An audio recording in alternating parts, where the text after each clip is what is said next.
Voyager en avion peut être assez fatigant, alors il n'est pas étonnant que beaucoup de gens y fassent des siestes.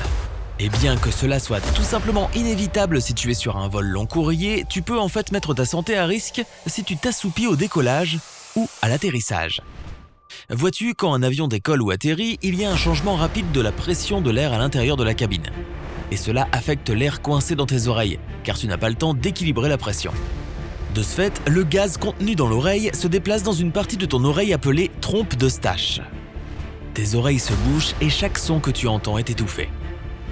Il faut que tu sois éveillé lorsque cela se produit, sinon tu ne pourras pas équilibrer la pression de l'air dans tes oreilles en te relaxant et en ouvrant tes trompes d'Eustache. Et si tu ne le fais pas, tu te sentiras étourdi et tes oreilles pourraient te faire mal. Dans le pire des cas, tu pourrais même développer une infection de l'oreille, saigner du nez ou subir une perte auditive.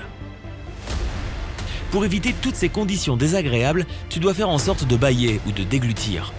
Pour produire suffisamment de salive afin de déglutir, essaie de mâcher du chewing-gum, de sucer des bonbons durs ou de boire de l'eau. Si cela ne t'aide pas, pince-toi le nez tout en expirant doucement. Ok, maintenant, ne pas faire de sieste pendant le décollage ou l'atterrissage est parfaitement logique. Mais beaucoup d'autres choses peuvent rendre ton voyage en avion moins sûr et moins confortable. Par exemple, ignorer les consignes de sécurité. Il se peut que tu sois un voyageur expérimenté et que tu les connaisses déjà par cœur. Mais ne mets pas tes écouteurs et ne parle pas à tes voisins pendant qu'un agent de bord donne les consignes. Oui, la plupart des compagnies aériennes ont des présentations de sécurité similaires, mais cela ne te fera pas de mal d'avoir un petit rappel. En cas d'urgence, ces informations pourraient te sauver la vie. Enlever tes chaussures. Il semble que ce soit une bonne idée de laisser tes pieds prendre l'air pendant le vol. Mais la cabine de l'avion est étanche et l'air à l'intérieur est constamment recyclé. Alors épargne à tes voisins la bonne vieille odeur de tes chaussettes et espère qu'ils feront de même pour toi. De plus, le sol de la cabine est plein de microbes. Mais si tu as vraiment envie d'enlever tes chaussures, emporte une paire de pantoufles dans ton bagage à main. Ne pas demander à une hôtesse de l'air avant de changer de siège. Tu penses peut-être que ce n'est pas une grosse affaire, mais en réalité c'est le cas. Bien sûr, si tu bouges de quelques rangées, cela ne posera pas de problème dans un grand avion. Mais si tu le fais dans un avion régional, le centre de gravité de l'avion risque de se déplacer, ce qui est particulièrement grave au décollage. Informe donc un agent de bord de ton intention d'occuper un siège vide que tu as repéré et assure-toi que c'est possible. Porter des lentilles.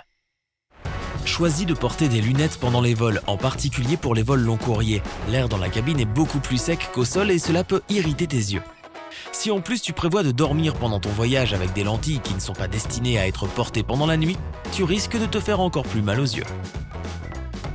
Manger les aliments qui ont touché la tablette repas. Malheureusement, l'équipe de nettoyage ne dispose pas de suffisamment de temps entre les vols pour nettoyer la cabine en profondeur. Les experts affirment que les tablettes contiennent 8 fois plus de bactéries que les boutons de chasse d'eau des toilettes. Alors, à moins que tu n'aies apporté ton propre set de table et ton propre désinfectant, dis au revoir à ce morceau de sandwich qui vient de tomber sur la tablette. Bye! Oubliez de boire de l'eau.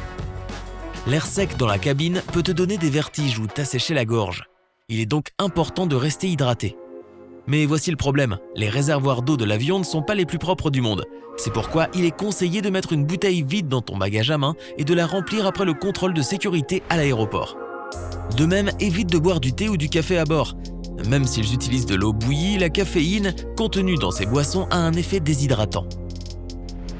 Utilisez les couvertures. De nombreuses compagnies aériennes fournissent des couvertures et des oreillers à leurs passagers, mais ils ne sont pas non plus lavés assez souvent. En général, le personnel de nettoyage ne s'en occupe qu'à la fin de la journée. À moins que tu ne veuilles t'envelopper dans une couverture avec laquelle quelqu'un avant toi s'est couvert les pieds ou a éternué, embarque ta propre couverture. Fermez la bouche d'aération au-dessus de ton siège. Oui, il peut faire froid dans un avion, et tu ne veux pas frissonner pendant tout le voyage ou attraper un rhume, mais il vaut mieux mettre un pull que d'éteindre la clim. Les différents virus et germes qui sont en abondance dans un espace restreint peuvent rester en suspension dans l'air jusqu'à 5 heures. Ainsi, sans une ventilation adéquate, tu augmentes tes chances de les inhaler. Ne pas se lever de son siège. Être assis à ta place pendant tout le vol est mauvais pour ton corps. Lève-toi pour te dégourdir les muscles ou marche quelques minutes. Si tu ne peux pas te lever pour une raison quelconque, tu peux quand même faire quelques exercices sur ton siège. Par exemple, bascule le haut de ton corps d'un côté à l'autre et soulève tes genoux jusqu'à ta poitrine. Ah, ça c'est si tu as assez d'espace pour tes jambes. Tirer la chasse d'eau des toilettes à main nue. Ce n'est pas parce qu'elles sont moins sales que les tablettes que tu dois y toucher. Des toilettes publiques sont des toilettes publiques, même dans le ciel. Après avoir fait tes besoins, lave-toi les mains et utilise une serviette en papier pour éteindre le robinet et tirer la chasse d'eau. Tu peux même t'en servir pour ouvrir la porte des toilettes. Porter un short ou tout autre vêtement qui ne couvre pas entièrement le bas de ton corps. Pense aux robes courtes, aux jupes ou aux combinaisons. Tu peux probablement deviner maintenant pourquoi c'est une mauvaise idée. Oui, il y a des germes tout autour des sièges et ils sont rarement nettoyés en profondeur, alors protège ta peau pour éviter d'entrer en contact avec eux. Négliger les soins de ta peau. Si tu voyages en avion pendant la journée, n'oublie pas d'appliquer une crème avec un filtre de protection solaire.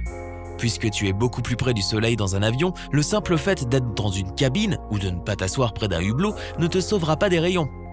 N'oublie pas non plus de bien hydrater ton visage pendant le vol pour éviter que ta peau ne se dessèche et ne te démange en raison de la faible humidité. Boire des boissons gazeuses. Voyager avec un estomac gonflé est une véritable épreuve. Évite donc les boissons gazeuses car les gaz intestinaux peuvent se dilater jusqu'à 30% sous l'effet de l'augmentation de l'altitude. Oh là là, une simple bouteille d'eau plate est la solution la plus sûre lorsque tu es dans les nuages. Garder un bagage lourd dans le compartiment supérieur. Il est compréhensible que de nombreux passagers essaient d'emporter le plus de choses possible à bord. Mais si un avion entre dans une zone de turbulence, le compartiment supérieur peut s'ouvrir. Et un sac lourd qui en tomberait pourrait te blesser gravement ou blesser quelqu'un d'autre. Quelles sont à ton avis les choses indispensables dans un bagage à main pour un voyage en avion? Fais-le moi savoir dans les commentaires. Ne pas attacher sa ceinture de sécurité lorsque le signal est allumé. Il faut rester à sa place avec la ceinture attachée pendant le décollage, la circulation au sol, l'atterrissage et pendant les turbulences. Il n'y a pas d'exception à cette règle, même pour les agents de bord. Évite une situation dangereuse en restant assis, même si tu as envie d'aller aux toilettes ou de te dégourdir les jambes pendant que ce signal est allumé. Au fait, garde la ceinture attachée et par-dessus ta couverture si tu en utilises une et que tu veux bien dormir. De cette façon, un agent de bord n'aura pas besoin de te réveiller pour s'assurer que tu respectes la règle. Courir vers la sortie. Lorsque l'avion a atterri, reste à ta place. Inutile de te précipiter vers la porte ouverte en poussant les autres hors de ta route. Tu ne gagneras pas de temps en agissant ainsi. Alors attends patiemment que les gens rassemblent leurs affaires et leurs enfants. Prends ton mal en patience, mais par contre, si tu es pressé pour une raison sérieuse, ou si tu as une correspondance, explique la situation à un agent de bord avant l'atterrissage afin qu'il puisse t'aider. Si tu as appris quelque chose de nouveau aujourd'hui, alors clique sur j'aime sous la vidéo et partage-la avec tes amis. Et voici d'autres vidéos sympas que je pense que tu vas apprécier. Clique à gauche ou à droite et prends la vie côté sympa.